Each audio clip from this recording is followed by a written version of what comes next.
Bismillahirrahmanirrahim. Assalamu alaikum. Dear student, let us start our second part of our lesson, the story of tea. I would like to request once again that please keep a textbook with you and open page number 18. So let us start. Let us begin with a question. Can you name the most widely consumed beverage in the world after water? Perhaps many of you have guessed the answer.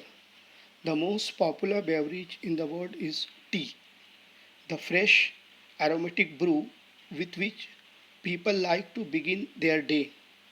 It has refreshing, astringent flavor. It is actually made by brewing, that is, by infusing in boiling water the leaves and the shoots of the plants whose botanical name is Camellia sinensis. The leaves are first dried, cured, and processed before they are packed and sold to us. Camellia sinensis is an evergreen plant that grows in tropical and subtropical climates. Tea plants require at least 100 to 125 centimeter of rainfall a year and prefer acidic soil. Many of the world's most best tea estates are located on hill slopes at elevation of up to 1500 meters. It is said that the tea plants grow slowly and acquire a richer flavor at this height. When the plants mature, only the top, that is 1 to 2 inches of the plant, are picked. These buds and leaves are called flushes. The new flush appear on the plant every 7 to 10 days during the peak growing season. Left to grow on its own, the tea plant may actually grow into a small tree, but in all tea gardens, the plants are pruned and kept at a height of about 3 feet, that is waist high, to enable easy plucking of the leaves. The teas we buy are usually classified according to their leaf size. Accordingly, we have number one, Assam type of tea characterized by the largest leaves. Second one, China type characterized by the smallest leaves. And last, third one is Cambodge characterized by leaves of intermediate size.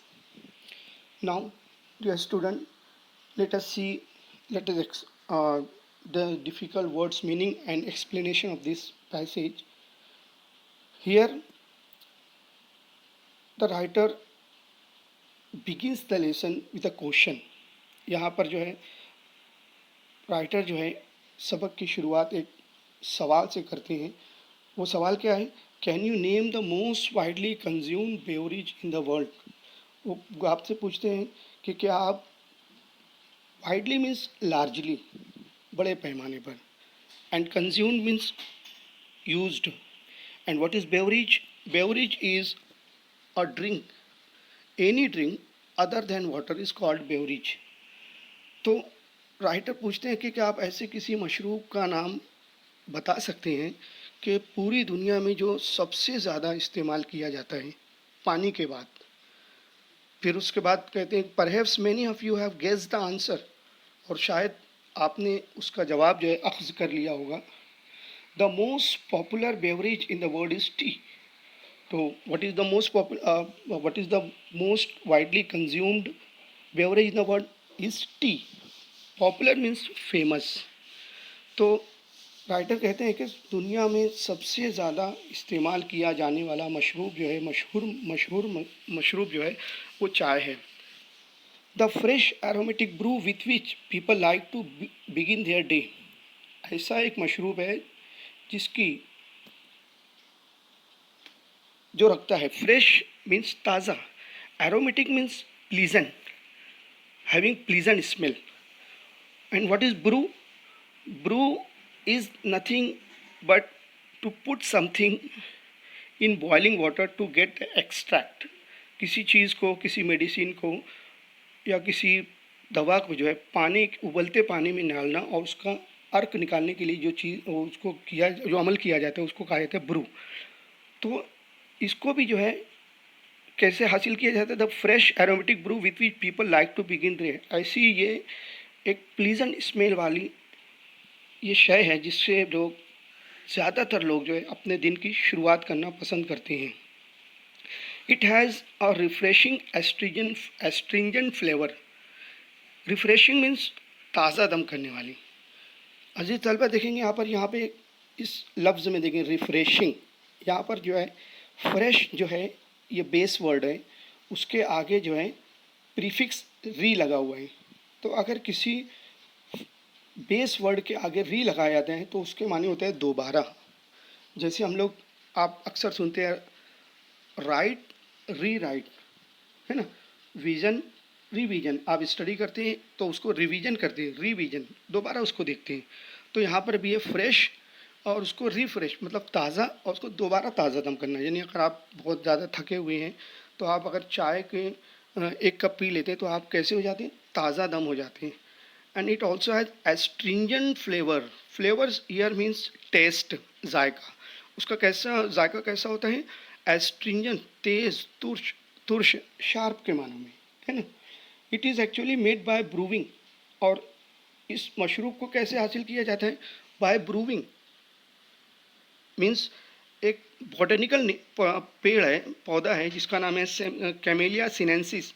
इस पौधे की पत्तियों को और उसकी कोपलों को जो है गर्म पानी में उबाला जाता है और इस मशरूब को जो है हासिल किया जाता है, हासिल किया जाता है। The leaves are first dried, cured and processed before they are packed and sold to us. So dear student, here इन लाइनों में जो है it shows the journey of tea from plantation to our home.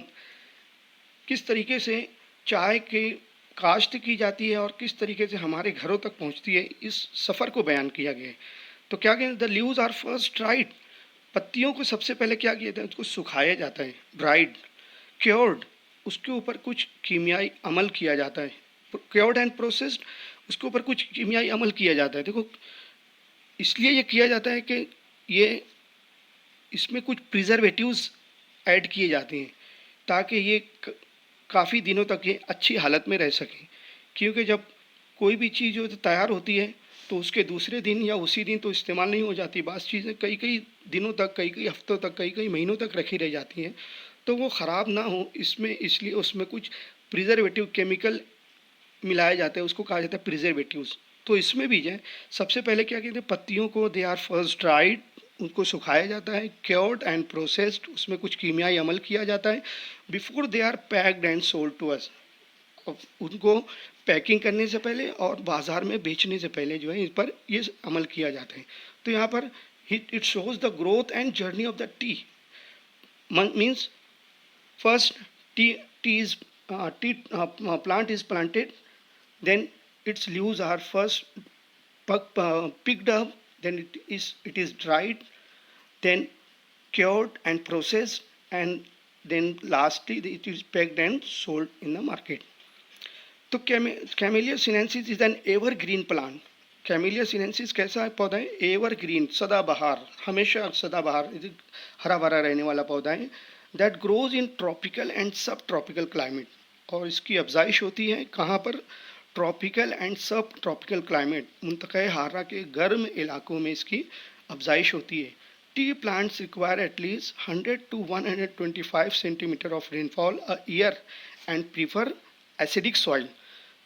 चाय के पौधे के लिए जो है तकरीबन साल भर में जो है 100 से 125 सेंटीमीटर बारिश दरकार होती है, और इसके लिए जो है तेज़ाबी मिट्टी दरकार होती है। Many of the world's best tea estates are located on hill slopes at elevation of up to 1500 meters.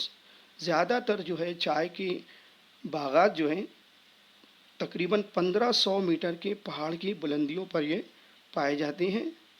It is said that, ऐसा कहा जाता है, the tea plants grow slowly and acquire a richer flavour at this height.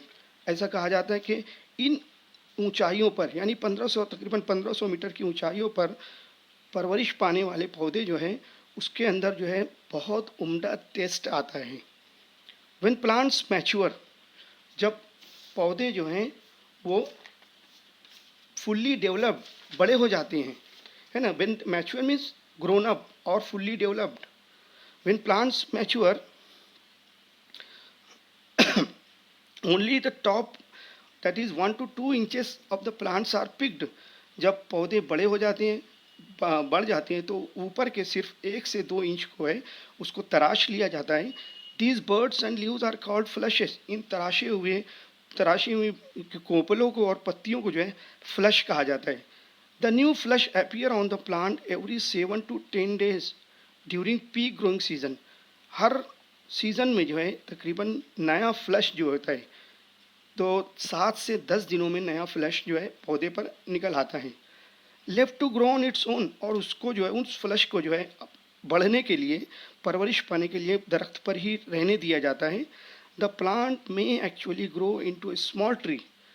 Actually जो T का पौधा होता है, चाय का पौधा जो होता है, वो एक छोटे दरख्त की मानंद होता है, बहुत बड़ा नहीं बल्कि छोटे दरख्त की मानंद। But in all tea gardens, लेकिन आप देखेंगे कि तमाम ही चाय के बागों में the plants are pruned.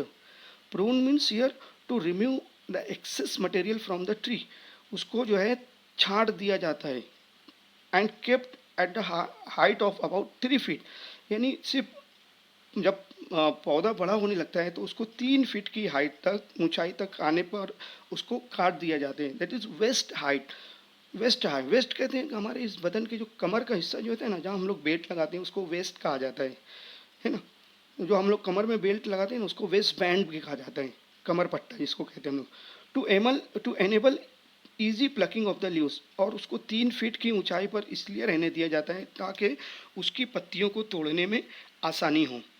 The teas we buy are usually classified according to their leaf size. जो हम चाय खरीदते हैं उसको जो है 3 दर्जे में तकसीम किया जाता है उसकी पत्ती की जसामत के हिसाब से। अकॉर्डिंगली वी हैव, पहला जो है वो है आसाम टाइप ऑफ टी। पहली किस्म होती है Assam type, characterised by largest leaves, और उसकी पहचान किस तरीके से की जाती है कि उसकी पत्तियां जो है सबसे बड़ी होती हैं। Second China type, characterised by smallest leaves, और दूसरी किस्म जो होती है वो चाइना टाइप की होती है जिसकी पत्तियां सबसे छोटी होती हैं। And last one is Cambod, characterised by leaves of intermediate size, और आखिरी साइज जो आखिरी किस्म जो होती है वो कैम्बोड की होती है जिसकी पत्तियां जो होती हैं दरमियाना कद की होती हैं, साइज की होती हैं, जसामत की होती हैं।